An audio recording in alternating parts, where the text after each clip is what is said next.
اعوذ باللہ من الشیطان الرجیم بسم اللہ الرحمن الرحیم رب اشرح لی صدری ویسر لی امری واحلل عقدۃ من لسانی یفقہوا قولی۔ بکھرے موتی، چوتھا حصہ۔ قرآن پر عمل کرنے اور اس سے روگردانی کرنے والوں کا انجام۔ قرآن کریم کی 20 خوبیوں کا بیان۔ 16واں، هو الذی لم تنتہ الجن اذا سمعتہ حتی قالوا انا سمعنا قرآنا عجبا یہدی الی الرشد فآمنا بہ۔ بخاری، مسلم اور ترمذی میں ایک لمبی حدیث ہے۔ اس کا خلاصہ یہ ہے کہ اس عبادت کے ذریعے ایک پورے واقعے کی طرف اشارہ ہے کہ زمانہ اسلام سے پہلے شیاطین آسمانوں میں جا کر وہاں کی باتیں لا کر کاہنوں کو پیش کیا کرتے تھے۔ پھر کاہن لوگ اس میں کچھ بڑھا چڑھا کر لوگوں کے سامنے پیش کیا کرتے تھے، اور کاہن لوگ جو پیشین گوئیاں کیا کرتے تھے ان میں سے بہت سی باتیں ہو جایا کرتی تھیں۔ اس لیے کاہنوں کو پیغمبروں کے درجے میں مان رکھا تھا۔ جب اللہ تعالیٰ نے آپ صلی اللہ علیہ وسلم کو مبعوث فرمایا اور قرآن کریم کے نزول کا سلسلہ شروع ہو گیا تو شیاطین پر آسمانوں میں جانے پر پابندی لگا دی گئی۔ جب شیاطین آسمانوں کے قریب پہنچتے تو وہاں کے حفاظتی فرشتے شہاب ثاقب یعنی آسمانی تیروں اور راکٹوں سے مار کر نیچے گرا دیتے۔ شیاطین اور جنات آپس میں مشورہ کرنے لگے کہ دنیا میں کوئی نئی بات پیش آئی ہوگی جس کی وجہ سے آسمانوں میں جانے پر پابندی شروع ہو گئی ہے۔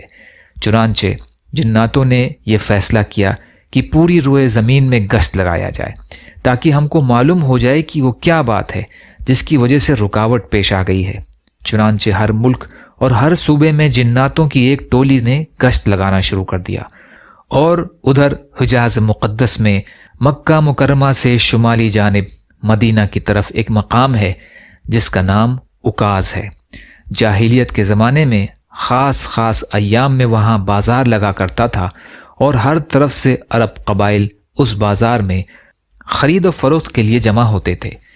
تو حضور صلی اللہ علیہ وسلم چند صحابہ کو لے کر دعوت اسلام پیش کرنے کی غرض سے عکاظ کے بازار کے لیے روانہ ہو گئے، اور اس بازار میں پہنچنے سے کچھ پہلے ایک نخلستان میں آپ صلی اللہ علیہ وسلم نے قیام فرمایا اور وہاں رات گزاری۔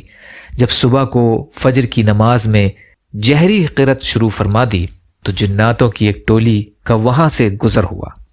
وہ جناب رسول اللہ صلی اللہ علیہ وسلم کی قرأت سن کر رک گئے اور کہنے لگے کہ یہی وہ چیز ہے جو ہمارے لیے رکاوٹ بن گئی ہے، اور اسی وقت جناتوں کی اس ٹولی نے ایمان قبول کر لیا اور اپنی قوم میں جا کر انا سمعنا قرآنا عجبا یہدی الی الرشد فآمنا بہ ولن نشرک بربنا احدنا، کہ بے شک ہم نے ایک عجیب و غریب قرآن سنا ہے جو ہدایت کا راستہ بتلاتا ہے، لہٰذا ہم اس پر ایمان لے آئے اور ہم اپنے رب کے ساتھ کسی کو شریک نہیں ٹھہراتے۔ اسی کو جناب رسول اللہ صلی اللہ علیہ وسلم نے مذکورہ جملے میں ارشاد فرمایا ہے۔ بخاری، ترمذی اور مسلم کی روایت میں ہے۔ یا اللہ ہم سب کو کہنے سننے سے زیادہ عمل کی توفیق عطا فرما۔ یا اللہ مظلوم فلسطینیوں، کشمیریوں، روہنگیا مسلمان اور مسلمان جہاں بھی پریشان حال ہیں، ظالموں کے ظلم کا شکار ہیں، ان کی بھرپور مدد فرمائیے۔ ہم سب کو اپنی استطاعت کے بقدر اپنا حق ادا کرنے والا بنائیے۔ یا اللہ اپنے حلال میں سے دیجیے، حرام سے بچائیے، اپنے غیر سے بے نیاز کر دیجیے۔ جو مانگا وہ بھی عطا کر دیجیے، جو مانگنے سے رہ گئے وہ بھی عطا فرمائیے۔ اللہم لا تسلط علینا من لا یرحمنا ولا یخافک فینا، اللہم اجرنی فی مصیبتی واخلف لی خیرا منہا، ربنا تقبل منا انک انت السمیع العلیم برحمتک یا ارحم الراحمین، لا الہ الا اللہ محمد رسول اللہ۔ السلام علیکم۔